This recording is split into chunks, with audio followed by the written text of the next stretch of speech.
ਅੱਜ ਦੀ ਵੀਡੀਓ ਸਿਰਫ ਕਿਸਾਨਾਂ ਵਾਸਤੇ ਨਹੀਂ ਹੈ ਬਲਕਿ ਉਹਨਾਂ तमाम ਲੋਕਾਂ ਵਾਸਤੇ ਹੈ ਜਿਨ੍ਹਾਂ ਨੂੰ ਫਲ ਸਬਜ਼ੀਆਂ ਦਰਖਤ ਵਗੈਰਾ ਲਾਣਾ ਪਸੰਦ ਹੈ।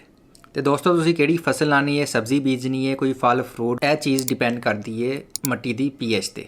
ਤੇ ਮੈਂ ਤੁਹਾਨੂੰ ਦੱਸਾਂਗਾ ਦੋ ਤਰੀਕੇ ਜਿਨ੍ਹਾਂ ਦੇ ਨਾਲ ਤੁਸੀਂ ਆਪਣੀ ਮਿੱਟੀ ਦੀ ਪੀਐਚ ਚੈੱਕ ਕਰ ਸਕਦੇ ਹੋ। ਤੇ ਸਭ ਤੋਂ ਪਹਿਲੇ ਸਾਨੂੰ ਚਾਹੀਦਾ ਹੋਏਗਾ ਮਿੱਟੀ ਦਾ ਸੈਂਪਲ। ਮਿੱਟੀ ਦਾ ਸੈਂਪਲ ਤਕਰੀਬਨ 5 ਤੋਂ 10 ਸੈਂਟੀਮੀਟਰ ਦੀ ਗਹਿਰਾਈ ਤੋਂ ਲੈਣਾ ਹੈ। ਪਹਿਲੇ ਤਰੀਕੇ ਵਾਸਤੇ ਤੁਹਾਨੂੰ ਚਾਹੀਦਾ ਹੋਏਗਾ ਸਿਰਕਾ ਤੇ ਸੋਡਾ ਤੁਸੀਂ ਕੋਈ ਵੀ ਲੈ ਸਕਦੇ ਹੋ, ਬੇਕਿੰਗ ਸੋਡਾ ਲੈ ਸਕਦੇ ਹੋ ਜਾਂ ਵਾਸ਼ਿੰਗ ਸੋਡਾ ਲੈ ਸਕਦੇ ਹੋ। ਇੱਕ ਪਿਆਲੀ ਜਾਂ ਕਟੋਰੀ 'ਚ ਮਿੱਟੀ ਦੇ ਸੈਂਪਲ ਦੇ 1-2 ਚਮਚ ਪਾ ਲਵੋ, ਉਹਦੇ ਉੱਤੇ ਫਿਰ ਸਿਰਕਾ ਸਿੱਟੋ ਤੇ ਜੇ ਝੱਗ ਬਣਦੀ ਹੈ ਤਾਂ ਮਤਲਬ ਮਿੱਟੀ ਅਲਕਲਾਈਨ ਜਾਂ ਬੇਸਿਕ ਹੈ। ਦੂਜੇ ਤਰੀਕੇ ਵਾਸਤੇ ਤੁਹਾਡੇ ਕੋਲ ਪੀਐਚ ਕਿੱਟ ਦਾ ਹੋਣਾ ਲਾਜ਼ਮੀ ਹੈ। ਇਹਦੇ ਵਾਸਤੇ ਆਪਣੇ ਸੈਂਪਲ 'ਚ ਥੋੜੀ ਜਿਹੀ ਮਿੱਟੀ ਲਵੋ, ਇਹਦੇ ਉੱਤੇ ਡਿਸਟਿਲ ਵਾਟਰ ਪਾਓ ਤੇ ਇਹਨੂੰ ਚੰਗੀ ਤਰ੍ਹਾਂ ਘਮਾਟਾ ਲਾਓ। ਜਦੋਂ ਮਿੱਟੀ ਦੀ ਚੰਗੀ ਤਰ੍ਹਾਂ ਲੇਟੀ ਬਣ ਜਾਵੇਗੀ, ਕਿਚੜ ਟੈਪ ਹੋ ਜਾਏਗੀ, ਫਿਰ ਇਹਦੇ 'ਚ ਪੀਐਚ ਪੇਪਰ ਲੈ ਕੇ ਥੋੜਾ ਜਿਹਾ ਇਹਨੂੰ ਡੁਬੋ ਤੇ ਪੀਐਚ ਪੇਪਰ ਦਾ ਤੁਹਾਨੂੰ ਰੰਗ ਦੱਸ ਦੇਵੇਗਾ ਕਿ ਮਿੱਟੀ ਬੇਸਿਕ ਹੈ ਜਾਂ ਐਸਿਡਿਕ।